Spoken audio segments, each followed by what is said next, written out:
Shalom, kita bertemu kembali dalam Efrata Devotion pada hari ini. Saya akan membacakan firman Tuhan dari Efesus pasal yang keempat ayat 26 sampai 27. Demikian firman Tuhan.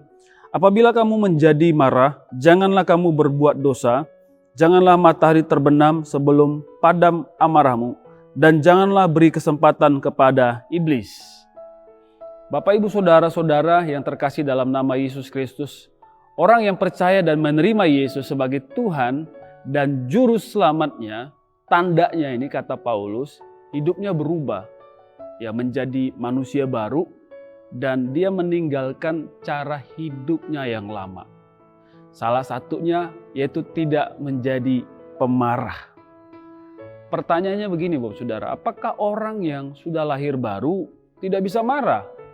Bisa, tetapi marahnya itu terkendali dan tidak lama-lama. Itu namanya bukan pemarah. Makanya kalau marah Bapak Saudara jangan lebih dari 1 hari. Kalau lebih dari 1 hari makanya bisa timbul pertengkaran yang berlarut-larut. Ya kan? Berhari-hari tidak omongan. Di WA pun tidak dibales, tidak rekonsiliasi. Akhirnya kepahitan melanda. Itulah sebabnya suami istri bisa pada akhirnya bercerai. Ya, salah satunya karena membiarkan amarah menguasai diri dan hubungan mereka. Saya mau kasih tahu begini, amarah tidak membuat kita menang, Bapak Saudara. Tetapi malah membuat kita membesarkan kebodohan kita. Benarlah Amsal 14:29 mengatakan, siapa yang cepat marah membesarkan kebodohan. Nah, kalau sudah sempat kesal, ada yang tanya gini, bagaimana Pak Pendeta ya? Kan perasaan ini tidak bisa ditahan. Bisalah Bapak Saudara. Makanya Paulus katakan tadi, kalau kamu menjadi marah, dengar baik, jangan berbuat dosa. Selama hati itu panas, jangan beri kesempatan ya kepada iblis untuk menguasai pikiran dan hati kita. Disinilah peperangan rohani terjadi.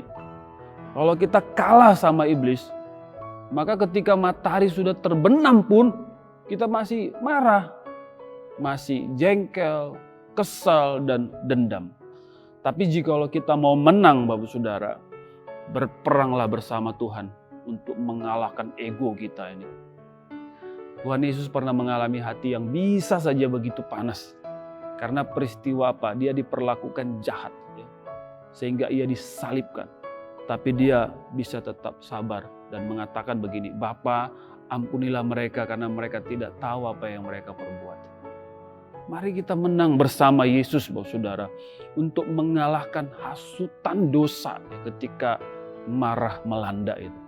Jadi ketika diperlakukan kita tidak benar, tarik napas saja coba ya. Kalau perlu hitung dalam hati aja 1 sampai 100 kayak gitu ya. Sambil berdoa agar kita bisa menutup celah untuk dosa tidak bisa masuk. Oleh karena itu Bapak Saudara, apabila kamu menjadi marah, janganlah kamu berbuat dosa. Janganlah matahari terbenam sebelum padam amarahmu, dan janganlah beri kesempatan kepada iblis. Salam sehat, tetap sabar. Shalom. Tuhan Yesus memberkati kita.